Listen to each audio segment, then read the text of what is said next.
마태복음 7장 1절부터 5절까지 말씀입니다.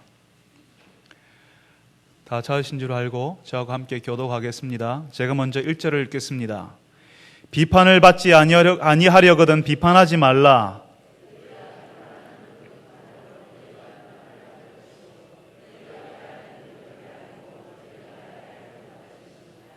어찌하여 형제의 눈 속에 있는 티는 보고 내 눈 속에 있는 들보는 깨닫지 못하느냐?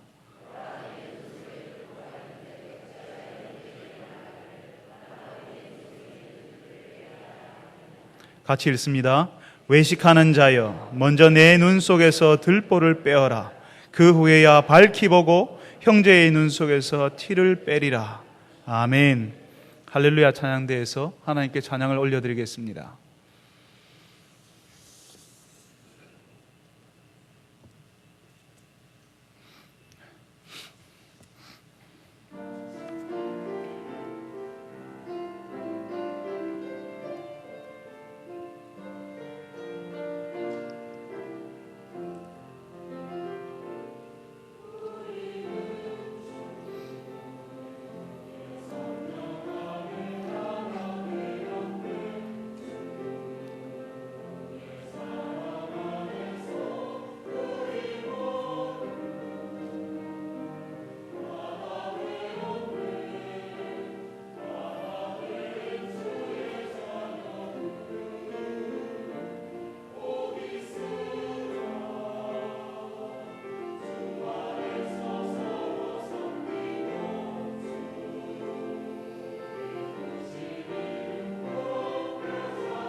하나님, 그렇습니다. 우리가 하나님의 자녀요 하나님 앞에서 하나 되어야 될 사람들인 것을 오늘도 알게 하여 주옵소서. 우리가 하나님 앞에 노래하는 것처럼 그렇게 하나님 앞에서 살 수 있도록 도와주옵소서. 주님, 오늘 저희들이 주의 말씀을 듣습니다. 우리의 귀를 열어주십시오. 우리의 마음을 열어주셔서 하나님의 말씀을 들을 수 있게 하여 주옵소서. 교회에 하시는 하나님의 말씀 때문에 가슴 아파하며, 이 말씀 때문에 고민하며, 이 말씀 때문에 살아나며, 이 말씀 때문에 변하는 역사가 일어나게 하여 주옵소서. 예수님의 이름으로 기도합니다. 아멘.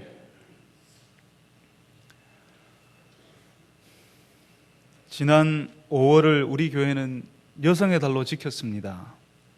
그 여성의 달에 많은 남성들이 여성들에게 고마워하고 감사하는 기회를 가졌습니다. 물론 아직까지 자신의 아내에게 감사하는 기회를 못 가진 남편도 있는 걸로 알고 있습니다. 집사님, 기회를 가지십시오. 보통은 여성들에게, 특별히 아내들에게 남편들은 항상 죄인들입니다. 아내가 보는 남편들은요, 늘 좀 부족하잖아요. 못마땅하고요. 아쉬운 존재들입니다. 그래서 아내들은 남편들에게, 남편이니까 큰 소리는 칠 수 없어서 작은 소리, 잔잔한 소리, 잔소리라고 하죠.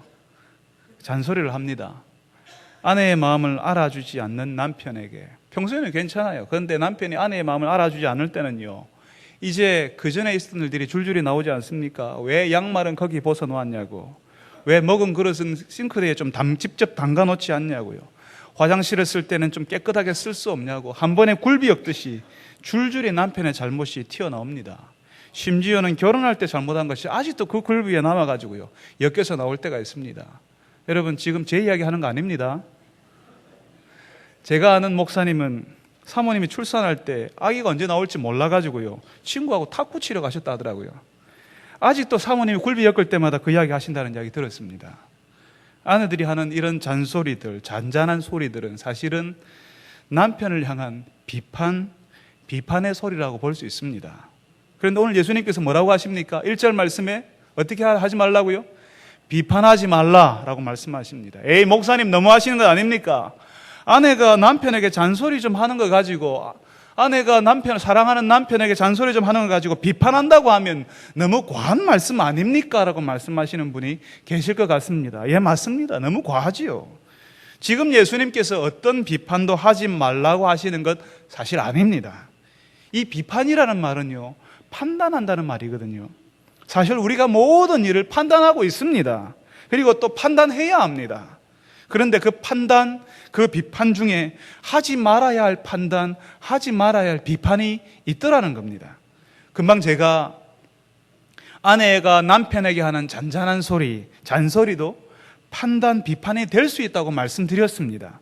그러니까 어떤 아내가 어떤 남편에게 하는 잔소리인가에 따라서 그 잔소리가 건강한 판단이 될 수도 있고 예수님이 금하시는 악한 비판이 될 수도 있는 것입니다.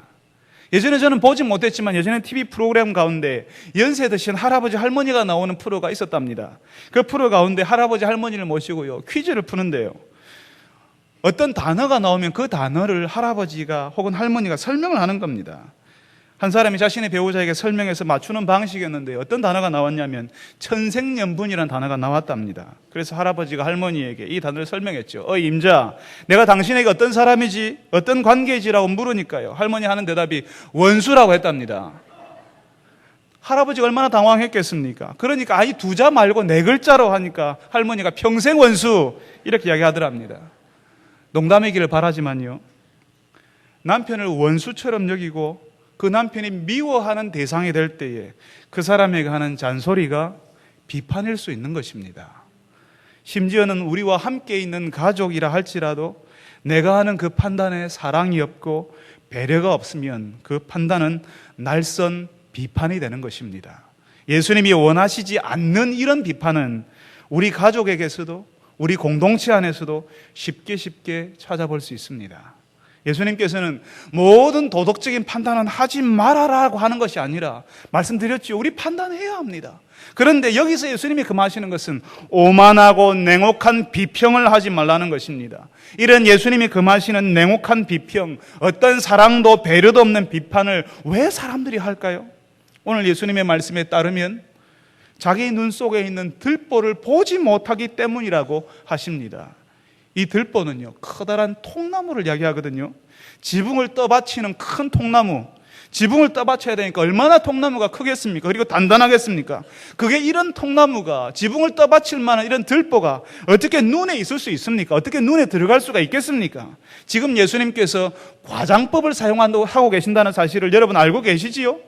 과장법이라는 것은 어떤 것을 과장해서 말한다는 것은 예수님이 뻥을 치시네, 이게 아닙니다. 지금 예수님께서 과장하고 있다는 사실은 지금 예수님께서 말씀하고 싶어 하는 것을 강조하고 싶으시다는 것입니다. 그 내용이 너무 중요하기 때문에 그 내용을 강조하기 위해서 예수님이 지금 그것을 크게 이야기하는 겁니다. 내 눈 속에 있는 들보를 보지 못하느냐라고 이야기하십니다. 그러면서 왜 다른 사람 눈에 있는 티는 보고 있느냐라고 이야기하죠. 이 티는 여러분 톱밥 아시지요? 나무를 톱으로 썰 때 나오는 그 나무의 찌꺼기를 톱밥이라고 하는데, 톱밥의 한 알갱이 하나가 티라고 볼 수가 있습니다. 예수님의 직업이 뭐였죠? 목수였습니다. 그러니까 예수님이 지금 이 말씀을 하는 겁니다. 들보, 통나무가 눈 안에 있고 눈 안에 티가 있는 것을 왜 보고 너희들이 흥분하느냐라고 말씀하시는 것이죠. 그러니까 톱밥 할갱이 하나와 같은 그런 티를 보면서 자기 눈에 있는 지붕을 떠받치는 그런 들보를 보지 못하는 어리석음에 대해서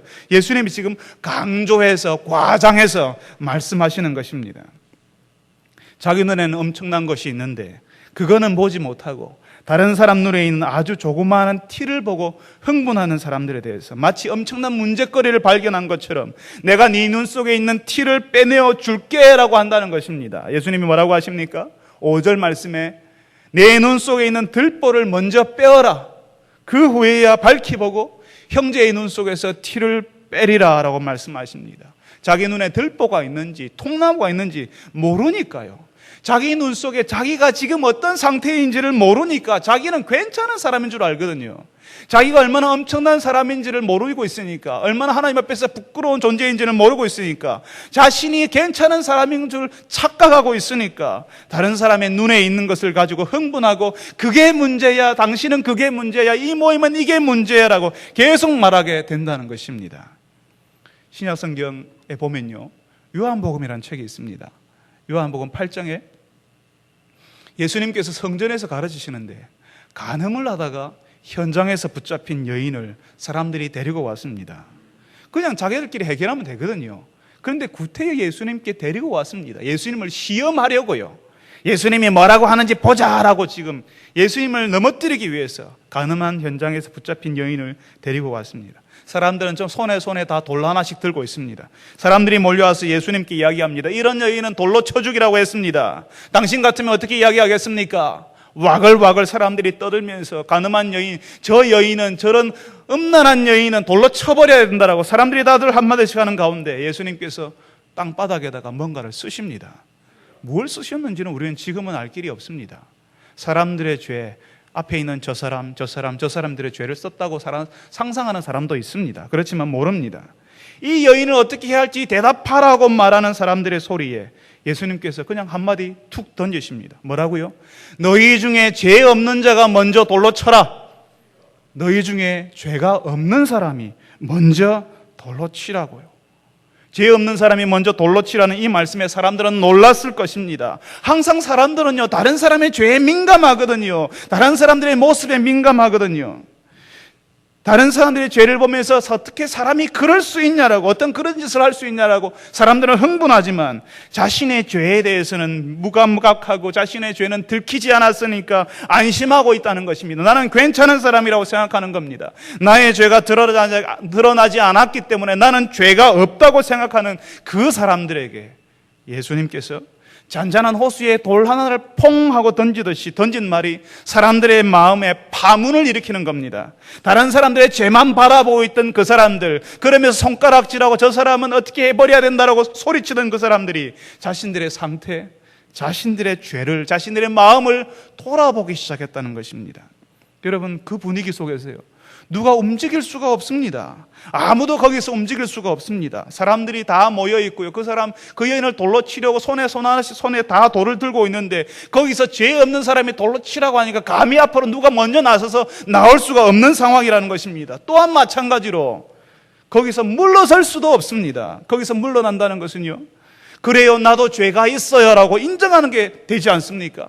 거기서 물러난다는 것은 그래요, 맞아요, 나도 죄가 있어요 라고 인정하는 행동이기 때문에 그런 분위기 가운데서 돌로 칠 수도 없고 손에 돌을 놓고 돌아설 수도 없는 상황이라는 것입니다. 돌에 손을 놓고 손에 있는 돌을 놓고 돌아서는 것은 자존심 상하고요, 사람들 눈치 보이고요. 왜냐하면 내가 죄가 있다고 인정하게 되거든요.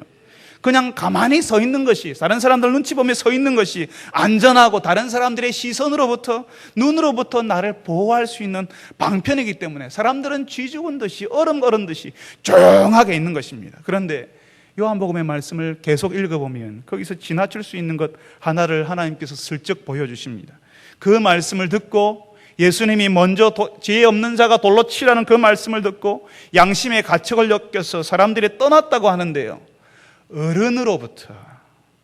어른으로부터 시작해서 젊은이까지 한 사람씩 떠났다라고 기록하고 있습니다. 여러분, 그 장면이 상상이 되십니까? 예수님이 지금 성전에서 가르치고 있는데 사람들이 와글와글 몰려와서 이 여자를 어떻게 할까요? 간음 현장에서 붙잡혔습니다. 돌로 치라고 하는데 당신은 뭐라고 이야기할 겁니까? 라고 말하는 그 사람들에게, 지금 흥분해가지고 살기등등해 있는 그 사람들에게,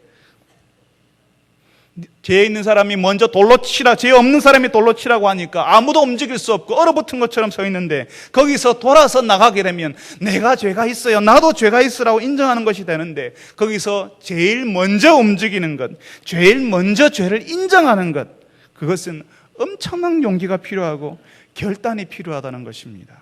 그런데 그 일을 가장 먼저 한 사람이 그 요한복음 그 성경 말씀에는 어른이었다는 것입니다.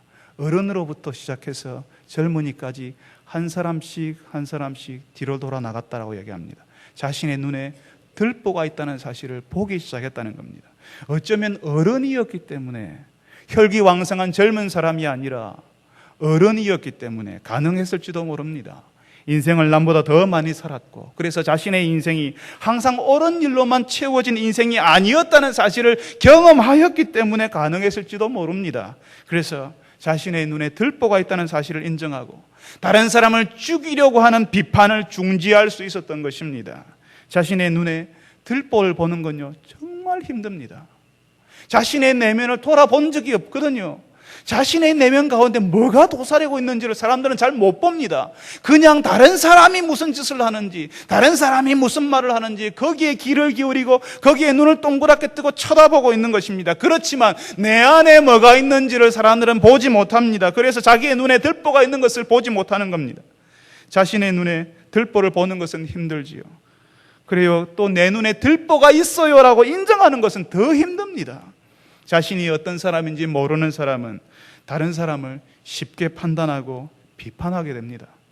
자신이 하나님 앞에서 어떤 사람인지를 본 사람, 아는 사람, 자신의 내면에 뭐가 끔찍한 무엇이 들어있는지를 아는 그 사람은 다른 사람들을 판단할 때 쉽게 판단할 수가 없습니다.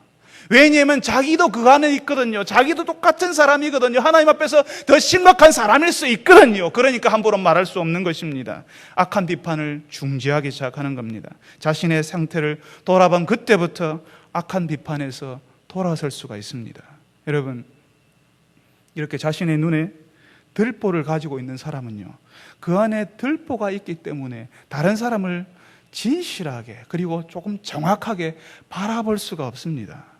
다른 사람의 티를 발견하고 굉장한 것을 발견한 것처럼 흥분함처럼 이야기하지요. 다른 사람의 눈에 있는 톱밥 알갱이 하나를 발견하고 저 사람은 문제가 있으니까 안 되겠어라고 말하지만, 그렇게 그걸 발견하고 굉장하다고 생각할 수는 있지만 하나님의 은혜는 볼 수가 없습니다. 하나님의 은혜의 눈으로 사람을 바라보지 못하면 모든 것이 문제투성이거든요. 하나님의 은혜로 눈으로 보지 못하면 모든 게 문제투성이고요, 어떤 일도 용납할 수 없는 일이 되는 것입니다. 자신의 눈에 들보가 있음을 모르니까요, 자기 자신을 다른 사람들을 잘 비판할 수 있는 그런 대단한 사람, 괜찮은 사람, 그런 비판을 해도 되는 사람쯤으로 생각하거든요.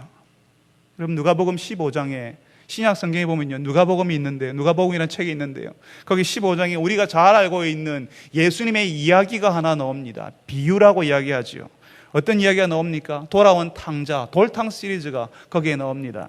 어떤 아버지에게 아들이 둘이 있었습니다. 둘째 아들이 아버지가 살아 계신데도 재산 미리 당겨달라고 이야기합니다. 그거 재산 상속받아가지고 해외로 도망가 버리죠. 해외에 가서 허랑방탕하게 살다가 재산 다 허비해버리고, 유대인으로서는 하면 안 되는 직업을 가지고 하면 안 되는 일을 하고 돌아오지 않습니까? 아버지가 살아있을 때 재산을 상속해달라는 것은 불효막심한 일이었습니다. 그뿐만 아니라 아버지가 살아계실 때 재산을 처분하는 것은 나는 아버지가 없어, 나는 원래 근본도 없는 사람이요, 아버지 없이 자랐어 라고 말하는 그런 행위였다는 것입니다. 그 당시에는 그런 일을 하고 외국으로 도망갔다가 다시 돌아왔는데, 돌아올 때에도 그냥 오지 않고 도저히 아버지의 아들로서는 하면 안 되는 짓을 하고 돌아왔다는 것입니다. 쫄딱 망해서 돌아온 그 아들, 하지 말아야 할 일을 돌아온 그 둘째 아들을 이 형이, 맏아들이 다 보지 않았습니까? 저런 나쁜 놈, 아버지에게 대못을 박는 저런 나쁜 놈 받아줄 수가 없는 것입니다. 그런 나쁜 놈을 받아주면 안 되지요. 이 맏아들은 동생이 얼마나 나쁜 짓을 했는지 다 알고 있었고 그리고 그 동생이 돌아왔을 때 얼마나 나쁜 짓을 했는지 구구절절히 예리한 비판을 해갑니다. 형의 말은 구구절절히 다 옳은 말이었지만, 그렇지만 그 비판으로는 동생을 살릴 수가 없는 것입니다. 그 비판을 가지고 사람을 회복시킬 수도 없고 치유할 수도 없습니다. 사람에게 어떤 변화도 일어나지 않습니다. 비판을 통해서 변화가 일어나지 않습니다. 그 비판에는 동생을 향한 사랑, 동생을 바라보는 따뜻한 눈길이 빠져 있기 때문입니다. 그런데 아버지는요, 이 아버지는 그런 불효막심한, 아버지를 없는 것처럼, 근본 없이 태어난 사람인 것처럼, 자기가 홀로 이 땅에서 살아왔던 것처럼 그렇게 처신하는 그 아들 받아주고 안아주잖아요. 그 아들을 비판할 수 있습니다. 그렇지만 그 아버지는 그 아들을 비판하지 않습니다. 그 아버지가 그 아들이 자기에게 무슨 짓을 했는지 몰랐기 때문에, 나이가 들어서 옛날 일 다 잊어버려서 그 아들이 무슨 짓을 했는지 몰라가지고 그 아들을 받아주는 것입니까? 아닙니다. 누구보다 더 많이 알고 있었고, 그 아들 때문에 누구보다 더 고통당한 사람이 바로 아버지였고, 누구보다 더 마음 아팠던 사람이 아버지였다는 것입니다. 그렇지만 이 아버지는 그 아들을 비판하기보다는 받아주고 품어줍니다. 사람을 살리는 데는 비판이 아니라 품어주고 안아주는 은혜에 있다는 사실을 이 아버지가 우리에게 보여주는 것입니다. 사랑하는 성도 여러분, 하나님 아버지께서 이 둘째 아들, 탕자 아들에게 한 것처럼 저와 여러분에게도 그렇게 하셨잖아요. 우리가 못난 것, 나쁜 것, 악한 것, 부족한 것, 아쉬운 것을 가지고 살아가는데도 하나님 아버지는 그것을 보시지 않고 그 악한 것을 향하여서 비판의 칼날을 내밀지 않고 그냥 은혜로 받아주시고 품어주셨잖아요. 하나님 아버지가 없는 것처럼, 나 혼자도 이 땅에서 잘 살 수 있는 것처럼 이 세상에서 살아왔는데 그냥 아버지가 먼저 와서 안아주시고 네가 와서 좋다라고 말씀하시잖아요. 하나님의 은혜를 그냥 우리에게 그냥 부어주셨잖아요. 하나님의 은혜를 본 사람은 자신의 눈에서 들보가 빠져나가는 사람입니다. 그 사람의 눈에 들보가 빠져나가야지만 하나님의 은혜를 볼 수 있고요, 그 은혜 때문에 다른 사람들을 바라볼 때에도 하나님 아버지가 보시는 방식으로 다른 사람을 보게 되는 것입니다. 다른 사람이 부족한 것, 어려운 것, 아쉬운 것, 못난 것을 비판하는 것이 아니라 그 사람을 받아주고 품어주는 것입니다. 아버지 하나님이 나에게 그렇게 하셨기 때문에, 아버지 하나님이 우리에게 그렇게 하셨기 때문에 나도 다른 사람들에게 은혜의 눈길을 가지고 그 사람들을 바라보고 사랑과 배려의 눈으로 그 사람을 보는 것입니다. 그 사람에게 아쉬운 것이 없어서, 그 사람에게 악한 것이 없어서, 그 사람에게 부족한 것이 없어서 그렇게 하는 것이 아니라 부족하지만 악하지만 못났지만 그래도 그 사람을 받는 것입니다. 왜? 하나님 아버지께서 우리에게 그렇게 하셨기 때문에. 다른 사람의 부족한 것, 아쉬운 것, 못난 것을 비판하는 것이 아니라 받아주고 품어주는 그 은혜, 하나님께서 우리에게 먼저 보여주셨기 때문에 우리가 다른 사람을 향하여서 그렇게 하는 것입니다. 이 은혜를 받아본 적이 없는 사람은 이해할 수가 없습니다. 왜 내가 그렇게 해야 되는데, 왜 우리가 그렇게 해야 되는다라고 말하지만, 이 은혜를 아는 사람은 그 사람을 품고 그 사람을 위해서 기도하고 그 사람을 받으려고 하는 것입니다. 사랑하는 성도 여러분, 이 은혜를 알고 다른 사람을 받아주고 품어주는 은혜의 사람 되기를 기도하시기 바랍니다. 지금 예수님이 말씀하시는 것은 그냥 무조건 나쁜 것만을 바라보고 악평을 일삼는 것에 대해서 예수님이 지금 주의하시는 겁니다. 어떤 사람도, 어떤 공동체도 좋을 수만은 없습니다. 좋은 것이 있으면 아쉬운 점도 있기 마련입니다. 우리 교회가 참 좋은 교회입니다만은 우리 교회에도 아쉬운 것, 부족한 것, 모자란 것 많이 있습니다. 그래서 사람이고요, 그래서 부족한 사람들이 모인 공동체 아닙니까? 교회가 늘상 거룩하기만 한 것 아닙니다. 사람들이 모여있기 때문에 거룩하지 못한 모습이 같이 있는 것이 우리가 부대끼는 이 교회입니다. 그런데 어떤 사람은요, 좋은 것이 있는데도 좋은 것을 바라보면 될 터인데 좋은 것은 보지 않고요, 안 되는 것, 부족한 것, 없는 것을 가지고 말씀하시는 분들이 계십니다. 8개가 좋으면 10개 중에 8개가 좋으면요, 그냥 좋은 것 아닙니까? 그런데 한두 개가 좋지 않은 것을 보고 그 한두 개에 대해서 이야기하고 불평하는 분들이 계시더라고요. 이야기를 들어보면, 그분들의 이야기를 들어보면 좋은 것은 하나도 없고요, 온통 나쁜 것만 있는 사람같이 느껴집니다. 좋은 것은 하나도 없는 공동체처럼 들린다는 겁니다. 왜 그렇게 부족한 것, 없는 것, 모자란 것만 보고 좋은 것은 보지 못하는지 이유를 모르겠습니다. 예수님의 말씀처럼 그 눈에 들보가 있을 때는 제대로 볼 수 없습니다. 좋은 것도요, 좋은 것으로 보이지 않거든요. 눈에 들보가 큰 게 들어차 있기 때문에 사람의 진실이 보이지 않습니다. 사람의 열심이 보이지 않는 것입니다. 누군가 갑자기 교회를 위해서, 하나님을 위해서 열심히 하는 사람들이 있으면 그냥 저 사람 갑자기 다른 사람들한테 잘 보이려고 열심히 하는 척 한다라고 그 사람들의 열심을 꺾어 놓으려고 하는 사람들도 있습니다. 어떤 사람이 열심히 하려고 하면 그 사람의 일의 전말과 사건의 전후 관계를 잘 따져보고 사려 깊게 판단하고 분별해야 되는데 분별력도 없이 그 사람의 이야기를 충분히 들여다보지 않고 원래 저 사람은 저래라고 예단하고 예측해서 판단해버리는 일들이 어떤 공동체에는 있을 수 있는 것입니다. 사랑하는 성도 여러분, 혹시 그렇게 비평하는 분들, 비판하는 분들에게서 다른 사람을 축복하고 다른 일을 칭찬하는 것 들어보셨습니까? 많이 비판하는 분들일수록 다른 사람을 축복하는 것을 어색해 하십니다. 칭찬하는 것을 힘들어 하십니다. 칭찬해보지 못했거든요. 축복해보지 못했거든요. 다른 사람의 티는 너무 잘 보이기 때문에 그것을 지적하는 것은 쉽습니다. 누구라도 다 할 수 있습니다. 그렇지만 보이지 않는 곳에 있는 그 사람의 장점을 발견하고 그 사람을 칭찬하고 축복하는 것은 어려운 일입니다. 다른 사람의 흠을 지적해내는 것은 젊은 사람이라도 나이 많은 사람 다 할 수 있습니다. 그렇지만 그 사람에게 숨겨진 좋은 점과 가치를 발견해서 그 사람을 격려하는 것은 어려운 일이기 때문입니다. 칭찬하고 축복하는 것을 힘들어하면서 뭘 그래 다 알면서 우리 사이에 무슨 축복이고 무슨 칭찬이야 라고 말씀하시는 거죠. 그렇게 비판하는 분들 앞에서 어떤 사람도 자신들의 마음을 열지 않습니다. 그분들이 있는 곳에서는 마음이 통하고 서로를 그리워하고 보고 싶고 하는 그런 일은 일어나지 않습니다. 여러분을 비판하는 그 사람 앞에서 여러분들이 여러분의 마음을 툭 터놓고 이야기할 수 있었습니까? 오히려 여러분의 마음의 빗장을 꽁꽁 잠그고 그 사람 앞에서 흠을 보이지 않기 위해서 노력하지 않습니까? 어떤 분은 사람들을 바라볼 때에 좋은 것을 보는 분이 계십니다. 좋은 것이 별로 없어도 좋은 것을 내서 발견해서 그 좋은 것을 칭찬해주고 그 좋은 것이 더 좋아지도록 축복하고 격려하는 분들이 계십니다. 그런 분이 들어가는 모임에는요, 분위기가 달라집니다. 웃음이 있고 활기가 있고 서로를 배려하는 것이 마치 전염이 된 것처럼 이 사람에게서 저 사람에게로 계속 흘러가게 되는 겁니다. 그리고 그 모임에는 사람들이 모이게 됩니다. 모인 그 사람들은 다시 그 모임을 그리워하게 되는 거죠. 자신의 마음을 털어놓을 수 있는 모임이 되는 것입니다. 여러분, 여러분의 모임을 돌아보십시오. 여러분 기관 모임을 돌아보시고, 여러분 사랑방 모임을 돌아보시고, 여러분 교사 모임을 돌아보시고, 여러분들이 개인적으로 모이는 친목 모임을 돌아보시고, 기도 모임을 돌아보십시오. 거기에 사랑이 있고 배려가 있고 축복이 있고 격려가 있는지를 보십시오. 사람들의 이야기를 끝까지 들어주는지, 그 사람들의 이야기에 관심을 가지고 그 사람에게 사랑의 배려를 하고 있는지를 보십시오. 아니면 날선 비판으로 목소리가 커지는 모임인지, 그래서 사람들이 왔다가 침묵하고 돌아가는 모임인지를 보시라는 겁니다. 여러분이 다 알고 있지 않습니까?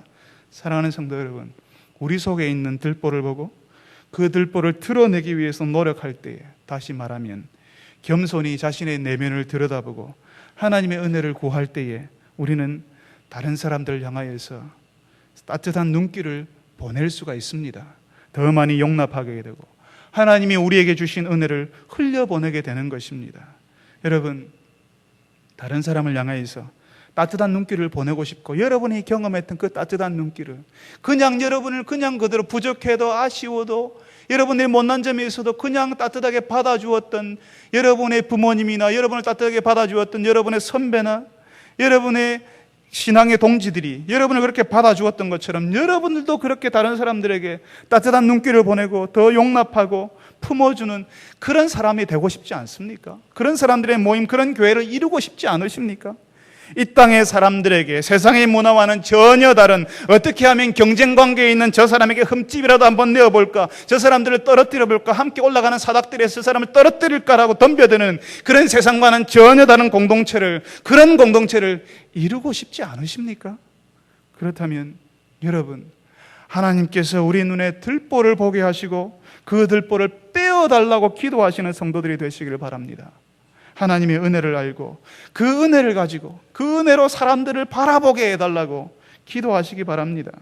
하나님의 은혜로 우리가 받아졌음을 알 때에, 우리가 부족하지만 하나님께서 나를 그냥 받아주셨다는 사실을 알 때에 그 하나님의 은혜 때문에 나도 다른 사람을 그렇게 볼 수가 있게 됩니다. 저절로 그렇게 됩니다. 누가 가르쳐서 되는 것 아닙니다. 하나님의 은혜가 우리 가운데 올 때에 나도 그 사람을 그렇게 보게 된다니까요. 하나님께서 나에게 그렇게 그런 은혜를 주셨기 때문입니다. 그 은혜로 다른 사람을 받아줄 때에 우리 교회는 세상과 다른 공동체, 세상이 이상하게 여기는, 기이 여기는 그런 모임이 되는 것입니다. 그리고 하나님께서는 우리 교회를 통해서 세상에 하나님이 아직도 살아계시는 것을 보이실 것입니다. 여러분, 이런 교회가 되기를 기도하시는 여러분 되시기를 바랍니다. 지금 예수님께서 말씀하시는 것은 전혀 자신을 살피지 못하고 자신의 눈 안에 자신 속에 뭐가 들어있는지를 보지 못하는 그런 오만한 비평, 사람을 죽이려고 시도하는 비판을 금하시는 겁니다. 그렇지만 우리가 이 땅을 살아갈 때에 어쩔 수 없이 비판해야 될 때가 있지 않습니까? 우리가 도덕적으로 판단해야 할 때가 분명히 있습니다. 설교를 시작하면서 말씀드린 것처럼 우리가 비판할 때에는, 그런 비판을 할 때에는 그 비판이 하나님의 인정하시는 비판이 되기 위해서 그 판단 속에 사람을 돌아보는, 자기 자신을 돌아보는 겸손함이 있어야 합니다. 그리고 하나님의 은혜를 구하는 기도가 있어야 하고, 적절한 판단이 되도록 전후 관계를 살펴보고 사람들의 이야기를 끝까지 들어주는 지혜가 있어야 하는 것입니다. 뿐만 아니라 그 판단 속에는 그 판단의 대상이 된 사람을 향한 사랑과 배려가 있어야 합니다. 여러분, 구약 성경을 보면요, 사무엘하라고 하는 책이 있습니다. 거기 12장 13장에 우리가 잘 알고 있는, 예수를 안 믿는 사람이라도 잘 알고 있는 왕의 이름이 나옵니다. 다윗이라고 하는 사람인데요, 이 사람 참 대단한 사람이었습니다. 이 다윗이 하나님 앞에 굉장한 사람이었는데 이 사람이 하나님 앞에서 범죄하는 장면이 나옵니다. 여러분, 성경은 거룩한 책이잖아요, 그죠? 그러면 사람들의 괜찮은 모습, 좋은 모습은 기록하면 좋겠는데 사람들의 적나라한 악한 모습이 같이 기록되어 있습니다. 하나님 앞에서 사람들이 얼마나 별 수 없는 존재인지를 성경에서는 낱낱이 고발하고 있습니다. 그 다윗이 하나님 앞에서 범죄하는데 자신을 위해서 충성하는 장군의 아내를 탐내어서 그 아내를 보고 간음합니다. 자신이 했던 그 간음의 죄를 덮기 위해서 꼼수를 쓰죠. 결국에는 자신에게 충성하는 그 장군 우리아를 가장 전투가 치열한 현장에 세워서 죽게 만듭니다. 여러분, 다윗이 어떤 사람이었습니까? 이스라엘 하나님의 공동체를 최전성기로 이끌었던 왕이었습니다. 무수한 죽음의 위협 앞에서도 신앙은 포기하지 않았고 하나님을 의지했던 사람이었습니다. 그런데 이 사람이 이렇게 바닥으로 떨어지고 있습니다. 그런데 이 사람을 누가 판단할 수 있겠습니까? 아무도 판단할 수가 없습니다. 이제까지 하나님 앞에서 신실한 사람이었거든요. 이제까지 쌓아올린 업적이 얼마나 대단한지 여러분 다 알고 있지 않습니까? 이 사람이 왕이 되어서 혹은 왕이 될 때까지 다윗에게 신세진 사람이 한둘이었겠습니까? 다윗이 살려준 사람이 한둘이었겠습니까? 그 사람 앞에서, 이 다윗 앞에서 다윗을 향하여서 판단하고 비판하면 나올 수 있는 사람들이 없었습니다. 거기다가 다윗은 왕이 아니었습니까? 그 절대 권력 앞에서 누가 맞설 수 있었겠습니까? 그냥 문제 많은 왕, 도덕적으로 영적으로 문제 있는 왕이었다면 손가락질하면서 저게 무슨 왕이라고 하겠지만 이제까지 다윗은 영적으로 도덕적으로 완벽한 왕이었거든요. 그러니까 다윗을 누가 판단할 수 있었겠습니까? 그런데 다윗을 고발하고 비판하였던 사람이 있었습니다. 여러분, 성경에 그 사람 이름이 나오죠. 누구죠? 목사님, 저는 아닙니다라고 말하시면 안 됩니다. 나단이라고 하는 선지자였습니다. 아무도 두려워서 감히 다윗에게 말하지 못할 때에 나단 선지자는 다윗의 문제, 다윗의 죄를 고발합니다. 그냥 다윗이 탐욕스럽게 남의 여인을 빼앗았고 그 사람을 죽여버렸다라고 사람을 지적하고 고발하는 것이 아니라 다윗의 죄를 정말 지혜롭게 지적하고 있습니다. 나단이 다윗에게 이야기를 들려줍니다. 부자와 가난한 사람의 이야기를 들려줍니다. 부자는 양과 소가 엄청나게 많은데 가난한 사람은 오직 작은 암양 새끼 하나밖에 없었다고. 그 가난한 사람은 암양 새끼와 먹고 자면서 그 암양 새끼 하나밖에 없기 때문에 마치 자기의 딸처럼 그렇게 애지중지하는 그런 암양 새끼였다고. 그런데 부자가 자기에게 손님이 왔는데 손님이 와서 양을 잡아서 대접해야 되는데 자기 양을 잡지 않고 그 가난한 사람의 양 새끼를 빼앗아서 잡았다고 이야기해 주었습니다. 다윗은 그 이야기를 듣자마자 흥분했습니다. 누가 그런 사람이 있냐고, 그 사람은 마땅히 죽어야 한다라고 그렇게 이야기했습니다. 그제서야 나단은 다윗에게 당신이 바로 그 사람이라고 이야기합니다. 당신이 가난한 사람 우리아의 아내를 빼앗았고 그 우리아를 죽인 사람이라고 알려주었습니다. 그 이야기를 들었을 때 다윗은 비로소 그제서야 자신의 죄를 깨닫고 하나님께 깊은 회개 가운데 들어가게 됩니다. 그래서 우리가 잘 알고 있는 시편 51편이 바로 그 회개 가운데 썼던 시라는 것입니다. 나단 선지자가 다윗을 비판할 때에 그냥 이런 왕이 다 있어, 한번 맛 좀 봐라, 한번 죽어봐라, 그런 심정으로 나왔겠습니까? 나단은 오랜 시간 기도하면서 마음의 고통 가운데 다윗에게 나왔을 것입니다. 내가 이 다윗에게 나갈 때 어떤 방식으로 나가야 될지 고민했을 것입니다. 한 나라의 왕이 영적으로 윤리적으로 흔들릴 때 그 나라 그 공동체가 함께 흔들릴 수 있다는 사실을 알았기 때문에 더 기도할 수밖에 없었을 것입니다. 그리고 누구도 그 저때 권력자인 왕 앞에 비판할 수 없는데 죽음을 무릅쓰고 다윗의 죄를 고발했다는 것입니다. 이참에 다윗을 죽이겠다는 것이 아니라, 왕의 자리에서 떠나게 하겠다는 것이 아니라 다윗이 하나님 앞에서 살아나도록 하기 위해서 판단하고 비판하고 있습니다. 또 판단할 때에 직접적으로 당신이 그랬어요, 당신이 나쁜 사람이에요 라고 손가락질하는 것이 아니라, 직접적으로 다윗의 마음을 상하게 하는 방식으로 하는 것이 아니라 지혜롭게 다윗이 스스로 자신의 문제를 볼 수 있는 계기를 만들어 주더라는 것입니다. 나단이 다윗을 아끼고 사랑하지 않았으면 그런 판단, 배려가 있고 고민이 있는 그런 비판을 하지 못했을 것입니다. 하나님이 인정하시는 비판은, 하나님께서 우리 교회 성도들, 예수를 따르기를 원하는 주의 백성들이 하는 비판은 바로 그 사람을 향한 사랑이 있는 비판을 하기를 원하시는 것입니다. 그 사람을 살리겠다, 이 모임을 살리겠다, 그 사람을 끝까지 품고 가겠다는 그런 마음으로 판단하라는 것입니다. 사랑하는 성도 여러분, 오늘 예수님께서 우리에게 비판하지 말라고 하십니다. 자신을 돌아보지도 상대방을 배려하지도 않는 비판은 내 앞에 있는 그 사람 상하게 만들고 공동체를 무너뜨리게 되는 것입니다. 우리가 하는 판단이 그 사람을 향한 사랑을 가지고 있는지, 그 사람을 살리고 공동체를 살리는 방식인지 보시기 바랍니다. 그리고 전후관계를 잘 살펴서 적절하게 사람의 이야기를 다 들어보고, 끝까지 들어보고, 내가 중간에 잘라버리고 내가 미리 예측하고 판단하는 것이 아니라 끝까지 이야기를 다 들어보고 지혜롭게 하는 판단을 하나님이 인정하신다는 사실을 알고 하나님 앞에서 겸손한 판단자가 되시기를 바랍니다. 그래서 하나님께서 나중에 우리를 판단하실 때에, 영원한 재판장 앞에서 우리가 섰을 때에 우리가 하나님의 은혜로 사람들을 판단했는지를 보실 것이고, 우리가 흘려보는 그 은혜로 하나님께서 우리를 판단하실 것입니다. 영원한 재판장께서 우리를 판단하실 때에 우리를 향하여서 은혜로운 판단을 하여 주실 것입니다. 우리가 하나님의 은혜 가운데서 은혜를 하나님의 사람들한테 흘려보내었던 그 은혜, 우리가 경험한 그 은혜를 가지고 우리가 영원한 재판장에 섰을 때에 그 은혜를 가지고 우리를 판단하실 것입니다. 오늘도 예수님의 말씀을 듣고 하나님이 인정하시는 비판 외에는 어떤 비난이나 비판도 하지 않기로 결단하는 성도, 하나님의 공동체를 귀하게 세워나가는 성도, 하나님의 은혜를 다른 사람들에게 흘려보낼 줄 아는 귀한 성도들이 되시기를 바랍니다. 거룩하신 아버지 하나님, 우리에게 이 땅 위에서 하나님의 공동체를 세울 때에, 또한 다른 사람들을 대할 때에, 다른 사람들과 함께 살아갈 때에 어떻게 해야 되는지 알려주셔서 감사합니다. 주님, 우리가 다 아는 것 같고, 우리가 더 대단한 것 같고, 우리가 그 사람들보다 우월한 것 같고, 그래서 한마디쯤 내가 섞어야 하지만 괜찮은 사람쯤으로 인정될 것 같은 그런 마음 가운데 함부로 하는 비난과 비판을 중지할 수 있게 도와주옵소서. 사람을 살리고 공동체를 살리는 사랑과 배려가 있는, 하나님이 인정하시는 판단할 수 있는 지혜로운 성도들이 되게 하여 주시옵소서.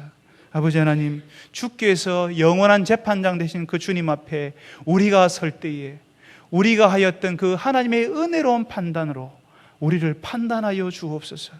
우리의 부족한 것, 연약한 것, 악한 것을 주께서 받아주시고 인정하셨던 것처럼 그 하나님께서 우리에게 받아주신 그 방식으로 우리도 다른 사람을 받아주고 인정할 수 있는 은혜를 허락하여 주옵소서.